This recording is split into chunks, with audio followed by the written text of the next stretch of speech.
The fact that I had 6 little faces, 5 little faces, 3 little faces staring back at me at each and every step of the way. And I never was the type to run and chase after their fathers. They knew their options. They knew their choices. They chose to walk away, and I never told my children that. So I never once put it all on them. I just handled it, knowing that I couldn't fail them. I could not damage these children to the point of, and it was not an option for me. Welcome to Unseen Atlanta, an Atlanta Mission podcast where we shine a light on some of the city's toughest issues. We share true stories from real people who've experienced homelessness and addiction. We're also going to bring you insights from experts who give us some context to some of these issues. I'm your host, Rachel Reynolds. And I'm Jonathan Miller, your co-host. So Rachel, today we just interviewed Maria. Yeah. She's the mother of all mothers. She has 6 kids. For sure. Wow. Yeah, it was such a good story, and it really, mother is the word that comes out, you know? I'm like, there's no other way to describe it other than like, she's a mom. And one of the things that will come out in the story is like, she always saw herself as a mother. Yeah. But she found out who Maria was. Yeah, that was really cool because she basically became a mom when she was super young, never really knew who Maria was outside of being a mom. But in the process of discovering Maria, she realized like so much of those mothering tendencies are who she is and what she loves about herself. So we hope you really enjoy and resonate with Maria's story. I think it gives a very different perspective on what homelessness looks like. She talks a lot about just the different types of places that they stayed. I think we think of homelessness as being on the streets, but it's also a lot of different types of housing situations. So we are excited to get into it. Let's do it. Hey, Maria. Hi, Rachel. How are you? I'm well. How about yourself? Good. I want to start our conversation today. You have a lot of kids. Yes. So I want to orient ourselves. Can you tell us names, ages of your kids? Yes. Okay. So at the very top, we have Devon. He is my eldest son at 14. Then I have Carmen. She's my eldest daughter at 13.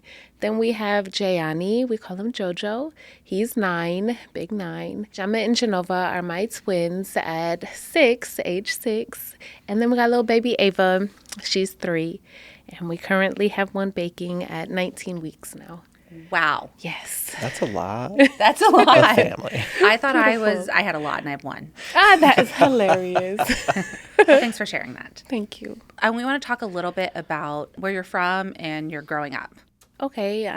Originally from Delaware.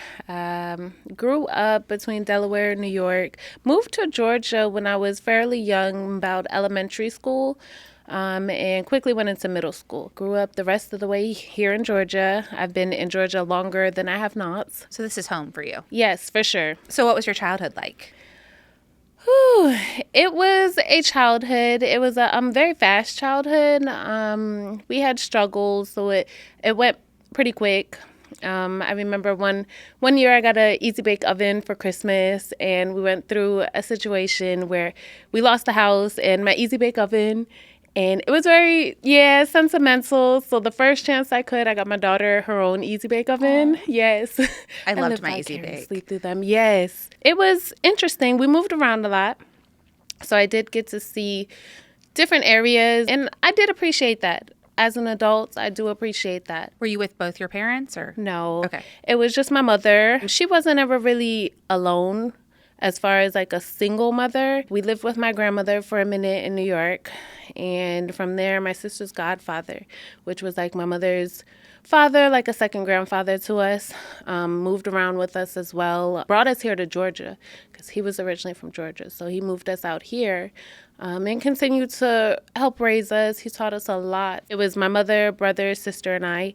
And that was us. So you mentioned before we started recording, we talked about you have a lot of kids. Yes. So when did you start having your kids? My first one was maybe about 1920. I was pregnant in high school, my 12th grade year of high school. So I walked down the graduation looking like a blueberry. Were you wearing a blue dress? Yes. It was a blue, cap and gown? Yes. Okay. And I like blueberries. Right. I felt like the girl from Willy Wonka and the Chocolate Factory. Were they to roll her down? Yes. Looked like her too. Were you like surprised when you found out you're pregnant? Yes and no. I was still fairly young, living with my parents. My boyfriend and I at the time, we were together. We were, we know what it takes to make a child. So when it did happen, it wasn't like scary excitement. It was like, okay, we're about to have a baby. My father said, congratulations. My mother was mad. But it was exciting. So how was that, having a baby at 19, 20? Were you living with your family at the time? Yes. Okay. And I've always wanted to be a mother. Unfortunately, my childhood, I looked at like what not to do as a parent. So when I had my own kids, I was like, okay, boom, I'm going to love this child. I'm going to raise this child. I'm going to know what to do. I felt like I was young enough to where I could still relate to my child and remember, like I said, a lot of what I felt like as a child and like what caused that. So when I had my first child, a boy, he was my world. I felt like I babysat a lot too. So I kind of was familiar with children. Then when did you have your second? 11 months after that. Oh, you wasted no time. Apparently not. She came right, and I found out because I was breastfeeding. Okay. And my son stopped wanting the breast, and then menstruation did not start. So I'm thinking it's because of the breastfeeding that, I Googled it until I found what I needed to hear. And it took me about 4 or 5 months before I realized I was pregnant again. And so they're my Irish twins. Wow. So they're really close in age. Yes. 11 and then you months. had your twins after them. No, I had my JoJo. Okay. My son, my second son. And he was my heart. He still is. He's my little JoJo. His pregnancy and everything was fine. It was just his father kind of stepped away and made me kind of step up more. Then he tried to come back, and then he left again. So I really felt for him because he remembered a lot, and then I just had to kind of keep him close. And he's a little pipsqueak, my little baby. So you were a single mom during this time? Pretty much the whole time, yes. What was that like? That's a good question. It was what made me who I am today. Okay. And they teach us not to be that strong person. It's okay to not be that strong person, but I was that strong woman, mother, everything that I could be. And it was just life lessons, honestly. So were you the one that was supporting all the kids? Essentially, mentally, physically, emotionally, yes, financially, all of it. Yeah. So you were working? I was working, yes, especially a lot in the beginning. I had a lot of energy. They kept me on my period. Yes, they kept me on my toes, and I was working full-time job. I was a stay-at-home mother for about a year after I had Jayani, my third child, and went to work and was in there when everything went smooth, daycare, childcare, when everybody was, doing what they had to do. It was nice. It was we had time for the outings. Every Thanksgiving, we was at the pumpkin patches, and the holidays were great. Easter egg hunts, all of it. It was smooth. It was nice. So how'd you end up here? That's a good question. And when I look back at it, it just kind of crumbled. And it took a minute. We left from Georgia, my boyfriend and I at the time. This was after I had Jayani. We went to Louisiana. That relationship fell apart in Louisiana. I moved from Louisiana, tried to go back up to Delaware, lived in North Carolina for a minute, came back to Georgia. My mother, I, and my brother moved into a trailer. It's a very nice neighborhood. Not as in trailer park, you think the first thing that comes to mind, but it was very nice. 3-bedroom. I had the master bedroom with me and my 3 kids at the time. My mother, brother had their own, and things were going smooth. Everybody was paying their rent, and it was fine. My oldest sister got into a situation, and we had to kind of go rescue her from North Carolina. So her and her 3 kids moved in. I had just had the twins, so now I'm up to 5 kids. We were in the master bedroom. I had a set of bunk beds. The girls had their own bed because they slept together for the longest, inseparable. Then there was I. So then my sister and her 3 kids. So now we have 8 kids plus 3 adults in this 3-bedroom. They didn't want to renew the lease, so we had to go. This was at the beginning of COVID, during COVID, all of that. Stayed out for a little bit. And then they offered us a resolution to get out of the home So we took that, and that's pretty much where all the homelessness started. It was a struggle from there. One, trying to find another place. So I'd lost my job. I found out I was pregnant again with my sixth child, Ava. And then the father and I had broke up. We had split. He couldn't handle what was going on. I had a lot going on. So then, yeah, my family and I kind of went our separate ways. We started with the motels, with the extended stays. So you and your kids are bopping around to different hotels. Pretty much.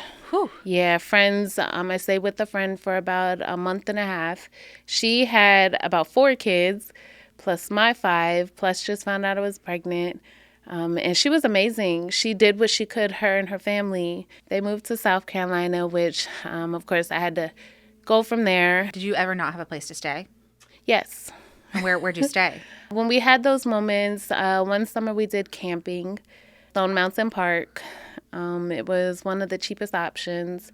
I had actually got a job there. That fell through in the midst of trying to live there and work there and things like that. I had cars, so we would spend the night in cars. I had one of my kids' father did put us up in his home for a while, which was very stressful. He had another family, which kind of clashed. And me being younger and like very emotional in a sense. There was a lot of head trauma that went with that as well, emotional, slight physical, and things like that kind of kept me there and pushed me away at the same time. So it was very disturbing. I started back working, I did, and that was what helped me continue with the motel stays. We did live in another shelter at one point as well for about 3.5 months.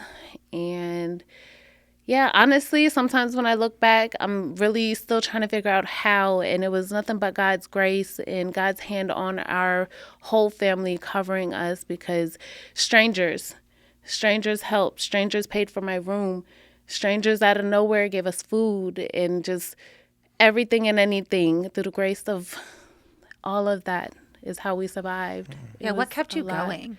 The fact that I had 6 little faces, 5 little faces, 3 little faces staring back at me at each and every step of the way. And I never was the type to run and chase after their fathers.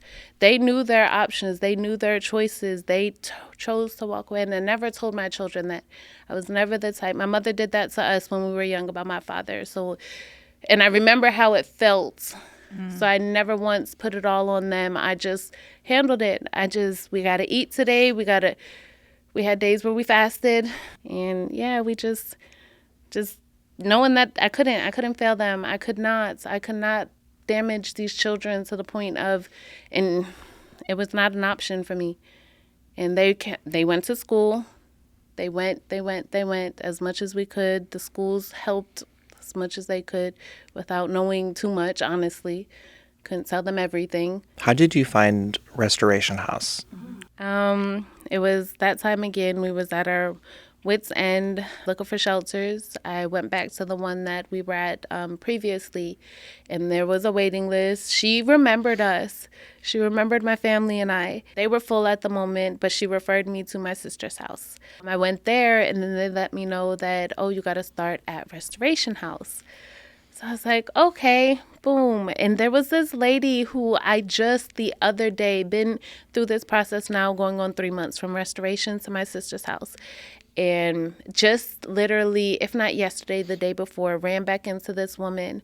When I pulled into my sister's house, she was the one that guided me to Restoration House. Like, no, you got to start there. Just go down the street, make a left, all of that. And the whole time I've been there, never once have I seen her. Again. Right. So then go to Restoration House. It took us about 3 days before we got in. My car died as soon as I got there. When I say die, it wouldn't start. Wow. The transmission went on it. First, it was the starter, so it wasn't starting. Clunked out right in front. So we slept out front for about 2-3 days. Got in. It's crazy. And have been on this journey at Restoration House, my sister's house, since, like I said, about 3 months now. Yeah, what was it like when you first got in? It was joyful, tearful. Was it? It was a lot of emotions. Yeah. And I was both terrified at the same time as well, because there are certain qualifications to get in.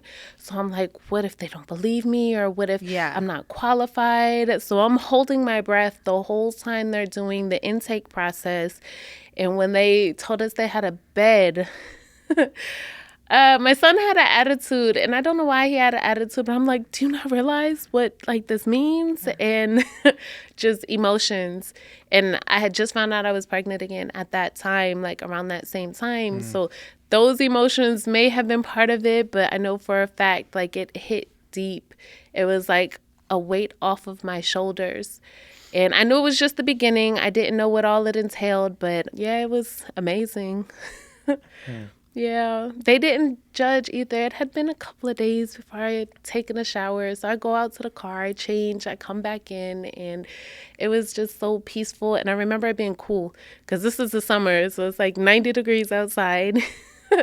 And we're just sitting there in our own little space, and the kids being kids, running around. They see the other kids, and just a breath of fresh air. Yeah. Honestly. What was that first night like?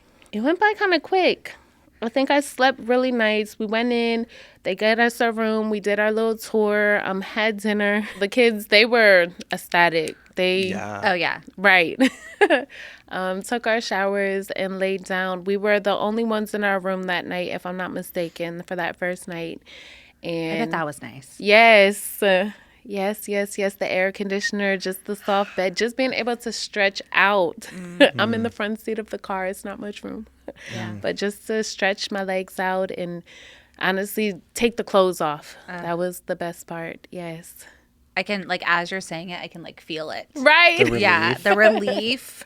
Like, I feel like you were probably holding your breath for so long as you were going to different motels and trying to figure out where you're going to stay, and just holding it all together. Yeah, holding it all together for your kids. kids. That's a lot. Yeah. It's You a have lot. some amazing resiliency. Thank you. So tell us, how was your time at Restoration House? And how are your kids adjusting? Right. Okay. So Because I know you were very concerned, I'm sure. Yes. They adjusted fairly well, honestly, because at this point they're not in school. So it's a bunch of free time. The hardest part was keeping them wrangled in and not too wild with the other children, or because they do want you to keep your kids close to you. Because honestly, they're strangers. Yeah, they're mothers, but we don't know them. Yeah. And my kids are very friendly. They'll tell you our whole life story in a heartbeat. So it was like trying to keep them close and also let them have their breath of fresh air as well.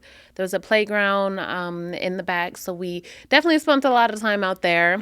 My son throwing the football, him and I. And honestly, we didn't go out the front doors too much. We were free to come and go as we pleased. There was curfews in place, but I think I went through a little moment where I was kind of afraid to go outside. Yeah. And I talked about this further along in our classes and things that my sister's house offers, but it was legit like I didn't know what to do. Like at this point, I'm like, I don't want to get stuck outside. I didn't want to have to sit outside. Like it was a moment. 3 meals a day plus the stack. So there was never a time where they were, what are we going to eat?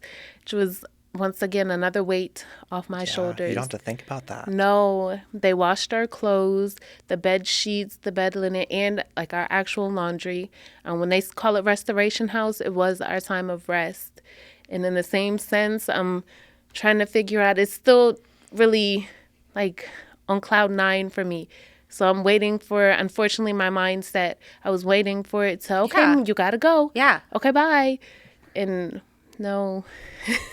And keeping the kids close, I had to let them know, though, that we do get infractions is what they call it. Like if the kids are out and about and I'm nowhere to be found, or something to that effect, if they're outside and I'm not.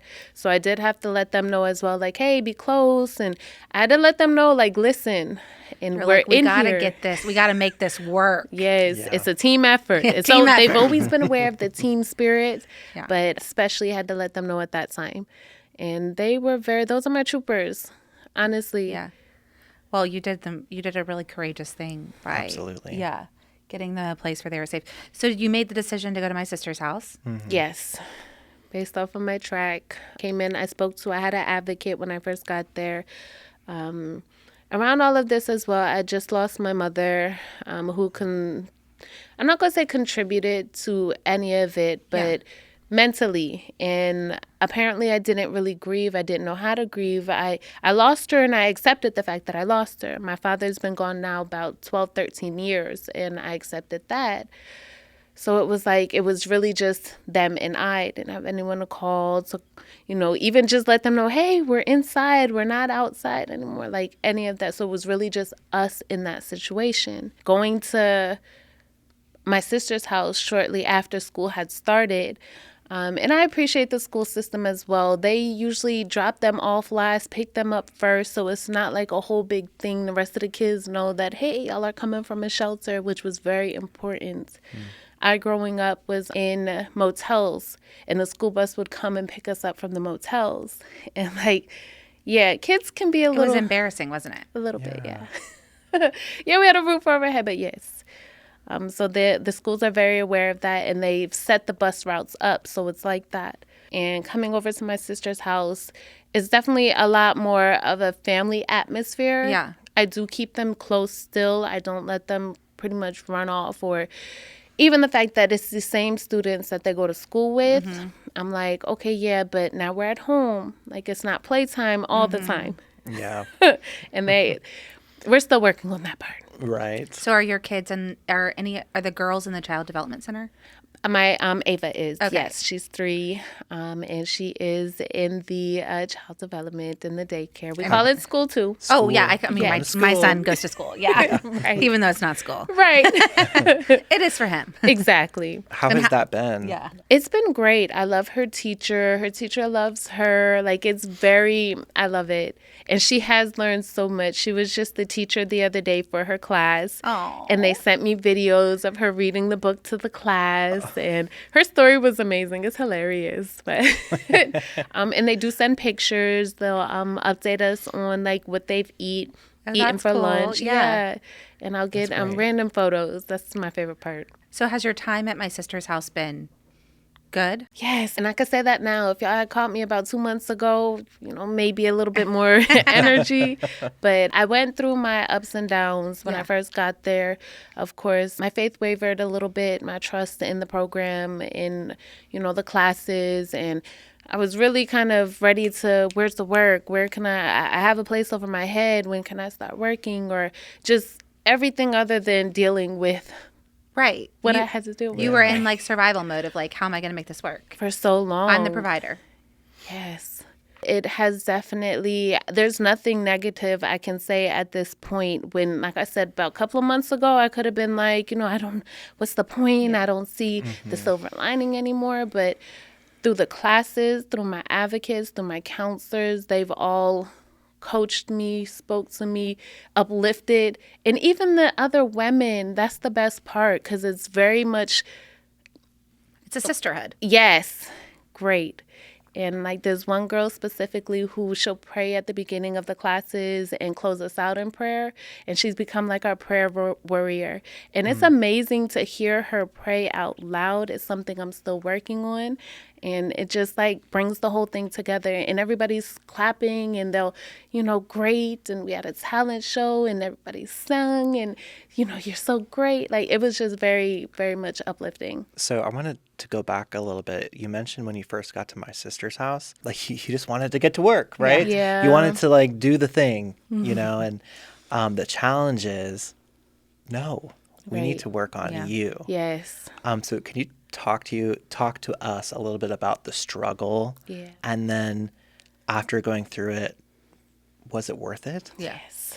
Okay, so the part with the work was the money. I don't receive child support. I don't have any other income at the moment. So it's literally my bank account is at 0. So it's just it's not even needs, because everything is provided as far as needs, as far as clothes, soap, sanitary napkins, toilet paper, anything, toothpaste, toothbrushes. My kids have everything they need. That was the hardest part. But when they say rest and be still, and God's telling me to be still, I had to understand that. And they taught us that even resting is doing something. It takes a lot to be able to do that. And when I understood it like that, I'm like, you're right. it definitely helped me calm down and that anxiety, and even getting to know me and seeing where, what, and honestly, things I didn't even understand about me is the most rewarding of the whole situation. So it's like, yeah, I still got that work mentality in me, but it's like I understand the calm and the process at this Right. point. It's to come, and they keep saying that. It's to come, and it is. Just got to stay strong. Yeah, because basically you were a kid when you started having kids. Aww. So you never got to like experience, you started having them when you were young. And so has it been hard to like get to know yourself? Honestly, I don't think so. Even me as a mother, being a mother so young and so for so long, honestly, 14 years now I've been a mother. I feel like, one, I understood that that's what I was supposed to do. God says, be fruitful, multiply. And I understood that. I took that wholeheartedly. If I'm not anything else, I know I'm a mother. But even more so, and honestly, my sister's house is helping me understand that more than a mother, I'm Maria. And to find out who Maria was, and is going to be is great for me, because she may have gotten a little lost somewhere in there. Yeah. But we're finding her. Well, she had to get lost. Yeah. I mean, Well, I'm really curious. Who is Maria? Oh, snap. yes, Okay. go. You have to tell us now. I am unapologetically me. I'm strong without being weak in my strength. I understand that I do have flaws. I'm a little rough and tough around the edges. I'm very friendly, and I am very strong-hearted. I know I'm a go-getter. When that job time comes, and more so than just a job, I want a career, Yeah, girl. first of all, at this point. From our mouth to God's ears. Amen. Yes. And I'm still learning me. So if it's a little short, then Yeah. that's fine. But I am who I am, and every day it's a new chapter. It's a new learning process for me. And they teach us to be able to sit with ourselves. And honestly, I get about an hour in my day before I have to get them kids. Right. But I take that hour. Yeah, 100%. Period. And I'm utilizing it, using it, and enjoying it for the most part. I love that. Thank you. So what does the future look like for you and your kids? I kind of paused at that a little bit because I don't want to ruin the surprise. Yeah. But I do see plenty smiles. I see the uphill from here. Yeah. So as you look back at your story that you just shared with us, often when we're in situations where we're bouncing around, homelessness, you're going from motel to motel, couch to couch, you don't feel seen, right? Could you share with us what it's like to be unseen?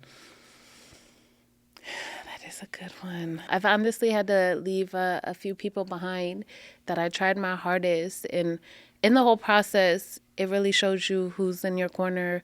It shows you who's really for you. And that was at one point, one of the hardest. Now it's very relieving to be able to just leave it alone, leave them alone, and just keep moving. And that hurt the most, though, being unseen by the ones that were closest to you. I don't know, it really made me feel like small. And I didn't see it in the moment, coming here to Restoration House, to my sister's house, and really having to deal with it and having all of our needs met. It really showed me, like, yeah, it was very eye-opening. Family as well. Family knew our situation and just chose, because it was their choice. So, okay, well, I'll talk to you later. Oh, okay, well, bye. I got some kind of nasty reports as well. My sister and I are two different people.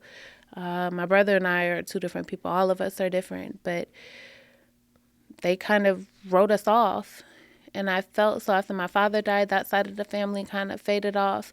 My mother passed away, and they didn't get the reaction they wanted out of me. I didn't fall apart. I still have my kids to take care of. I'm still sleeping in the car.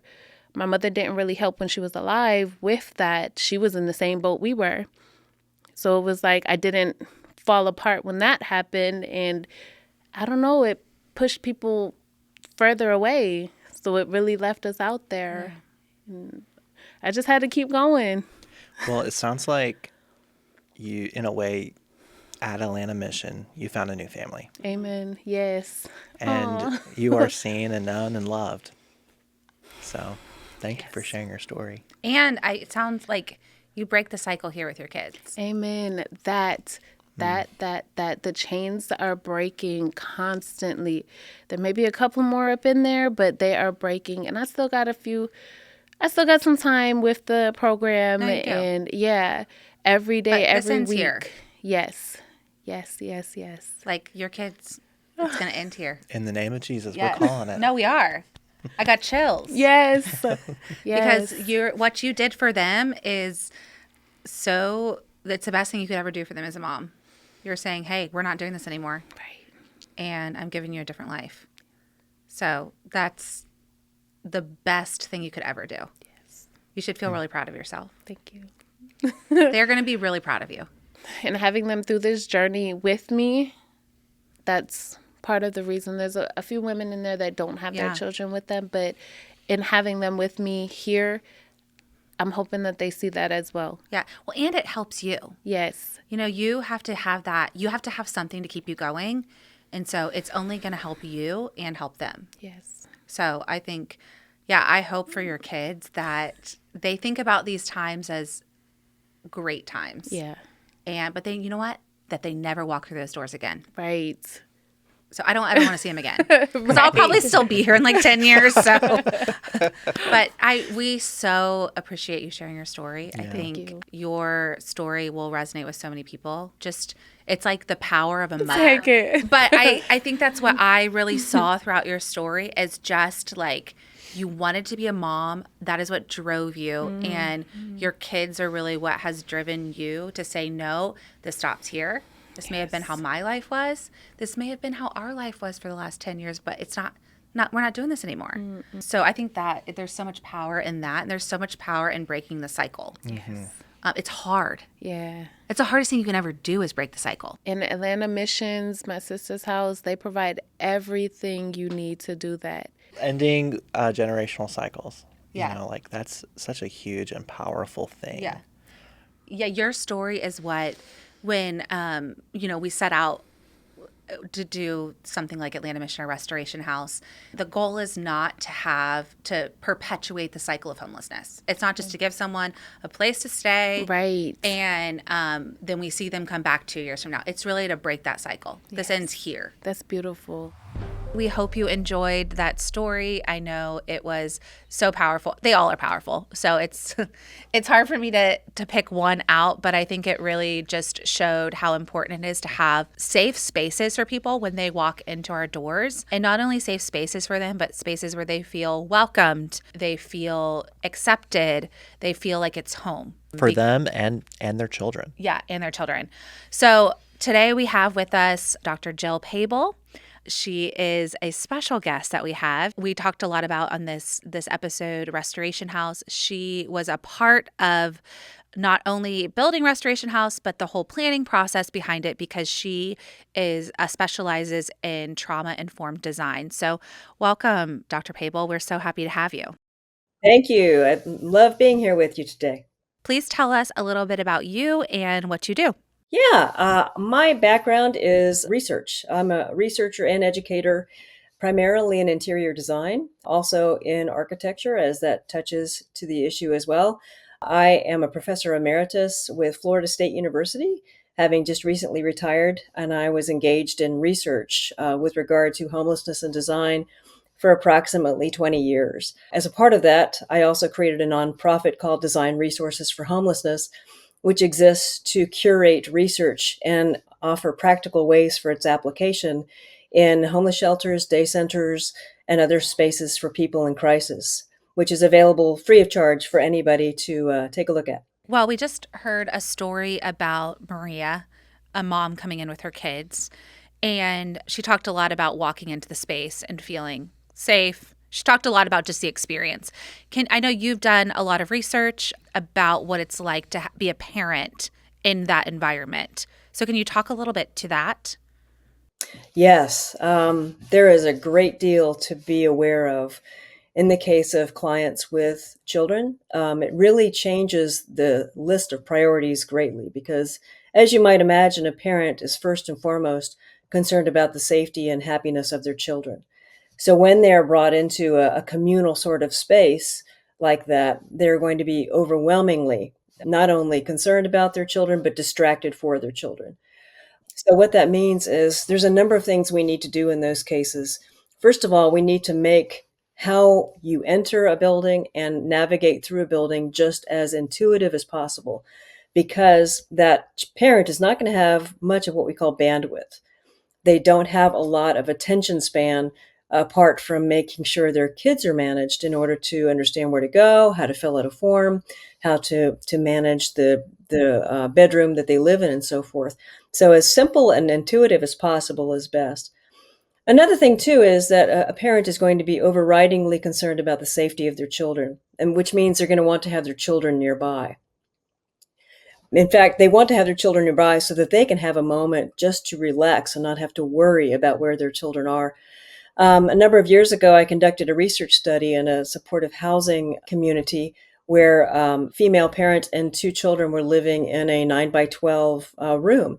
And we changed out the door so that it was a Dutch door where the top could open and the bottom could stay shut.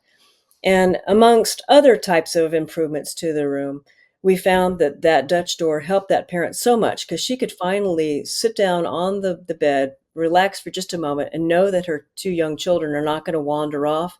And yet she still had some connection with neighbors outside and so forth. Other things we added to the room too were unexpectedly put to use. For example, a full length mirror the children started using for dress up and for imaginary play. And a marker board that we put on the wall, they started using for their artwork and using it to learn words and so forth. So it's amazing how children will adapt and use spaces if you make the setting available for them, such as a shelf to put their stuffed animals on, or other types of things, allowing a parent to post a photo of their children to kind of claim the space. All of those things are very small and inexpensive, but they can help a parent achieve a sense of more calm. And that's what my research study actually found. All of these improvements we made to the room actually made them feel less crowded and less stressed, which were really important to her. Yeah, so it didn't actually physically change the space, No. make it bigger. It just added some things to it. So yeah, when you're designing a space, particularly something like a homeless shelter, you're having to design it for kids and adults. Like, how does that complicate it, make it more challenging?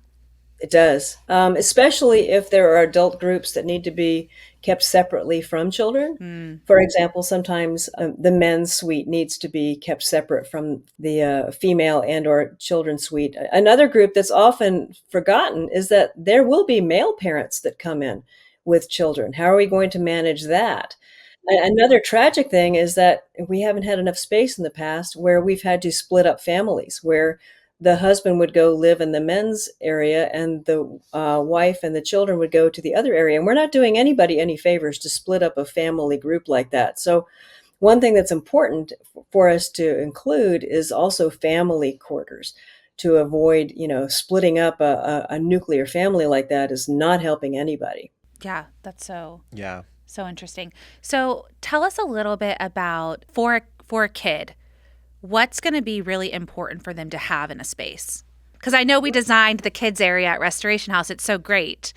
So kind of what went into that? I guess one way I would put it is intentional visual distractions.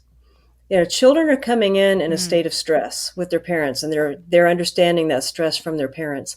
They need to have cues in their built environment that show them not only people are thinking about them and caring for them, but give them visual excitement and visual interest. Obviously an interior play area is one such cue, or an exterior play area. We also need to think carefully about how we even enclose exterior play areas with fences. We can't have fences that have openings to the outside, so we need to have vinyl inserts to those fences to keep parents from feeling that their children are being spied on. So there are visual things that we can do that can lessen the sense of concern from parents and also make children happier too. So that sense of intentional visual distraction is really important. things such as, say, an audiovisual area for teenagers and different sorts of areas for younger children become very, very important so that they can just kind of set up a new sense of schedule. Children are so positively influenced by a predictable schedule, and parents are going to be very interested in setting up that schedule for their children just so that they're happier. Yeah. So, Dr. Pable, as we wrap up, I would love for our listeners to get an opportunity to learn more about trauma-informed design, the work that you've been doing. Well, they're going to want to be your best friend, first of all. So, apart from them coming to your house and being your best friend. Can you share where people can find you, Yeah. your organization, how they can be involved? Where can they learn more about this Yeah, I work? sure can.